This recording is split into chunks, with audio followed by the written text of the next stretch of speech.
Obviously, Keon Keeley and Jordan Renaud are getting a bit of the reps there.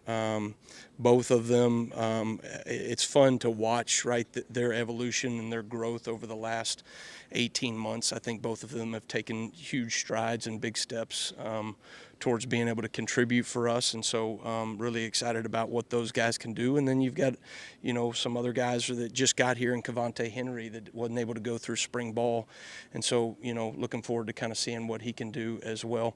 And then what's nice, right, is that you have older guys. The Bandit and the Wolf position, they're different in some ways, but there is enough similarity that there's some crossover work, and so we start to kind of do some of those things as well, just so that we can create enough depth, be it a certain personnel package or just making sure that we have the depth to carry through a long season. As a coordinator, I think when you're able to have somebody that is calling plays that can watch and evaluate the players at 30,000 feet and can also hone right into a specific drill that is going to be really important for something you're going to do schematically that week.